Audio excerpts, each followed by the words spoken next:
Boa tarde a todos que estão assistindo meu vídeo, espero que todos estejam bem. E a aula de hoje é a continuação, da aula passada. É uma pequena revisão das três leis de Newton. Bom, revisando. A primeira lei de Newton, o princípio da inércia, pode ser enunciada como um corpo que está em repouso e tende a permanecer em repouso, a menos que sobre ele passe a atuar uma força resultante. E o corpo que está em movimento retilíneo, uniforme, tende a permanecer em movimento retilíneo e uniforme, a menos que sobre ele passe a tomar uma força resultante. Ou seja, basicamente é o que? Se um corpo está parado, ele tende a permanecer parado, exceto que uma força, atue sobre ele, fazendo ele se movimentar. Se um objeto está em movimento uniforme, né, se movimentando de maneira uniforme, ela não vai parar, ela só vai parar se atuar uma força resultante sobre ela, forçando aquele objeto a parar. Basicamente é isso. Já na segunda lei de Newton, nós temos o que? O princípio fundamental da dinâmica, que o quê? Que ele vai dizer a seguinte coisa: considerando as seguintes simbologias, Fr igual módulo da força resultante que atua sobre um corpo, m, massa do corpo, a, aceleração do corpo.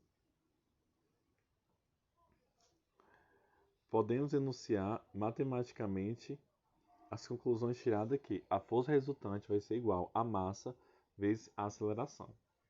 Então a gente já trabalhou isso nas aulas passadas, só para relembrar.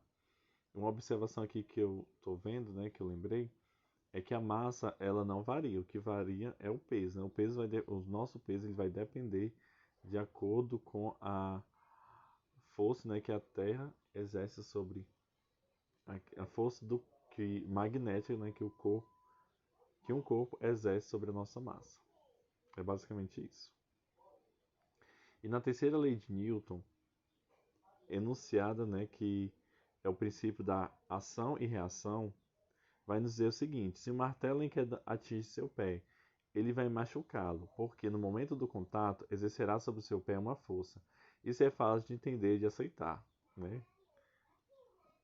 Não necessariamente o martelo já atinge o nosso pé, mas quando alguma coisa bate na gente, a gente sente uma dor, né? Às vezes, dependendo da força, pode machucar. Acontece que seu pé também aplica no martelo uma força com intensidade igual à força que você recebeu do martelo. Isso já é mais difícil de entender e de aceitar. Mas um exemplo mais convincente é você imaginar um ovo caindo no chão. No momento que o ovo cai no chão, ele aplica sobre o chão uma força vertical para baixo. E o chão aplica sobre o ovo uma força vertical para cima, de mesma intensidade. Essa força faz com que o ovo quebre. Ao bater com a mão na parede, você está aplicando uma força nela. Ao mesmo tempo, sua mão recebe da parede uma força de mesma intensidade que poderá machucá-la. Ou seja, se a gente comparar nesse último exemplo,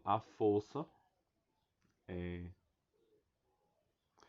se a gente comparar a intensidade, o modo, que é a intensidade, a direção e o sentido da força, que a gente aplica na parede ao bater na parede com a mão, a gente pode observar o que? Como está dizendo aqui, que a força que a nossa mão vai exercer na parede vai ser igual a que a parede vai exercer sobre a nossa mão. Vai ter a mesma direção, só que o sentido vai ser o contrário. A nossa mão vai exercer uma força de intensidade igual em relação à parede, e o sentido da força que a parede vai exercer sobre nós, sobre a nossa mão, é contrária à nossa força exercida sobre a parede. Acho que basicamente é isso, A intensidade é igual, a direção é igual, mas os sentidos são opostos em relação à força que a nossa mão exerce sobre a parede e que a parede exerce sobre a nossa mão. Agora nós vamos para as questões. Para a aula de hoje vocês vão copiar, não vão copiar não, perdão, vocês vão responder essas três questões aqui. Eu vou escrever, para vocês no livro. Mas assim, tem uma tirinha, vocês vão ler essa tirinha e vai pedir para você identificar essa lei. Vocês não vão precisar escrever a lei, só o nome da lei. Já na segunda, vocês vão ter que ler a tirinha, entender qual o sentido da palavra repouso para o personagem e no sentido da física o que significa o repouso. Na terceira questão, você vai completar, né, o sentido da frase que o personagem falou, mas no sentido da física. Em seguida, você tem o quê?